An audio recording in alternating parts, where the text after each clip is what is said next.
بەس بڵێ یەخوا بپەرستن بە تاک و تەنها بە کۆرایی چاوی قەبر پەرستان و شەخص پەرستان پێیان ناخۆشە بڵێ یەخوا بپەرستە، یعنی تەشبیهات نەبێ وەکو مشریکەکانی قوڕیش. ئەجعل الآلهة إلها واحدا إن هذا لشيء عجاب. چۆن نەبێ کاکە؟ والله کەسی وا هەیە ئەنێ وەرە بڕۆ لەو بانۆ من خۆمەکەمە خوارە من هاوارەکەمە شێخ عەبدولقادر گەیلانی تۆ هاوار بکە یا ئەڵڵا بزا کامەمان ئیسمان بەسەرا دێ. ئەوە نوقسانی نییە ئیدەنە پاڵخوا، تخوا نوقسانی نییە ئەوە بۆ خوای گەورە ئەلێ تۆ هاوار بکە خوا من هاوارەکەمە شێخ عەبدولقادر گەیلانی، یعنی ئەم بەخەوەترە لە خوا. ئەی مشریک چییە؟ ئەی شەریک بۆ خوا قەراردان چۆنە؟ خۆ نە شاخی هەیە و نە گوێی هەیە و من بانگەوازی جەنابتان ناکەم بۆ ئەوەی بەیانی دەنگم بدەنێ لە پەرلەمان کورسیم بۆ بێت، نە بە خودای موبارەکیان بێ ئەوانەمان ناوێ ئێمە. من بانگەوازی ئەوە ناکەم خەڵکی بێت پارە و دینار بداتە من. والله لا نريد منكم جزاء ولا شكورا، بس خدا لێمانی قبول بکە. ندعوكم إلى الله. والله هەموو غەمی ئەهلی سونە شوێنکەوتووی پێغەمبەران ئەوەیە خەڵکی لە خراپە و لە بەدڕەوشتی دوورەوە بکەون و ڕێگای خوا بگرن و بچنە ئەو بەهەشتەپان و بەرینەوە. والله ئەوە دەعوەیە سراجا منيرا وداعيا إلى الله وأطيعون. پێغەمبەران وایان وتووە وتیانە تەقوای خواتانە بێ عیبادەتی خوا بکەن، واتقونی وایان وتووە عیبادەتی منش بکەن، فەرموویت نەخێر، فەرموویانە وأطیعون جۆنە من بگرن و بە قسەی من بکەن، بەڵام ئەو خوایە بپەرستن بە قسەی منش بکەن، نەک بێن هاوار بە من بکەن، نەک بێن داوا لە من بکەن، نەک بێن حەیوان لە بەرپای بەسەر ببڕن، نەک تەوەکل بە من بکەن، نەک داوای شیفا لە من بکەن. پێغەمبەران فاتقوا الله وأطيعون خوا بپەرستن بەڵام گوێ لە من بگرن و بە قسەم بکەن. ئەوەنەی زەحمەتە تامی ئیسلامت کرد، چەنەها گەنجەیە ئەلحەمدولیلا ڕەنگە ئێستا لێرە دانیشتو بێتن، چەنەها کەسەیە ئەلێن مامۆستا وەڵاهی دوژمن چاومان ئێوە بوو دەمانە کردۆ گوێنمان پێتان نەدا، بەڵام کاتێ زانیمان حەق ئەمەیە خوا گردنمان ئازاب بکە، ئەوەکەی تر پێ گردنمان ئازاب بکە، گردنتان ئازا بێت ئەوەی ئەزانێ و نازانێت. والله دعوەیەکی مبارەکە.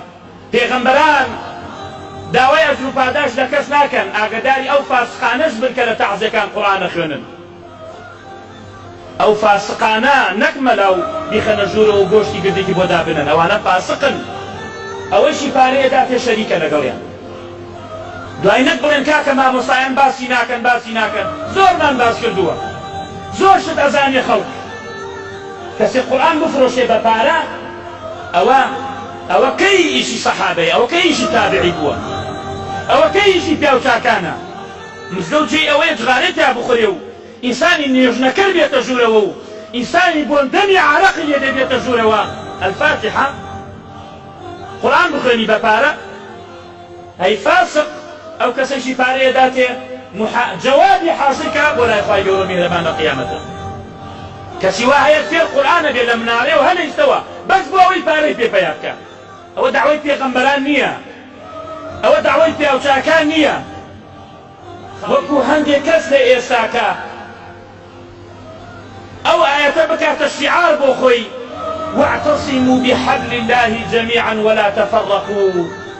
خەڵکی نەتەفریقە مەکەنەوە خۆشی عایدی حزبی فڵانە کەسە.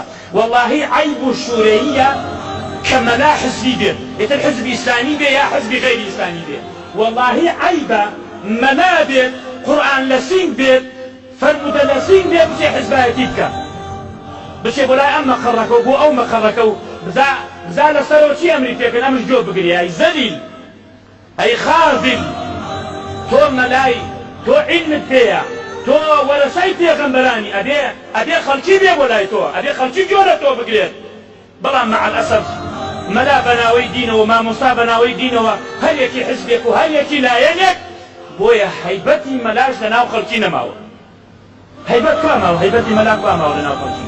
عیب و شوورەیە بۆ مەلایەک ڕوو لەخوا بێ حزبایەتی بکە.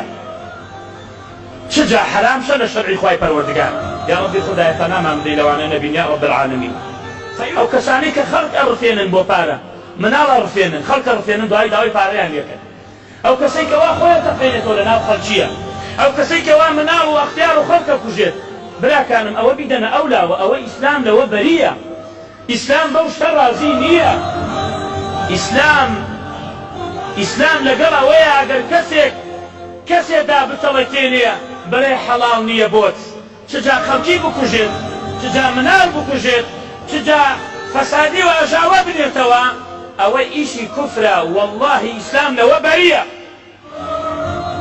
ئیسلام لەو شتە بەریە ضربه قومه وهو يمسح الدم عن وجهه قومەکەی بەربارانیانە کرد پێغەمبەرەکەش خوێنەکەی ئەسری لەناو چاوانی خوێنی ئەسری لەناو چاوانی وهو يقول ربي اغفر لقومي فإنهم لا يعلمون خوایە لە قەومەکەم خۆش بی بەخوا ئەوان نازانن بۆیە بەرباران مەکرد خوایە لێیان خۆش بی ئەوان نازانن بۆیە وهو يمسح الدم عن وجهه خوێنی ئەسری لە دەم چاوی یا ربی خوایە لە قەومەکەم خۆش بی ئەوان نازانن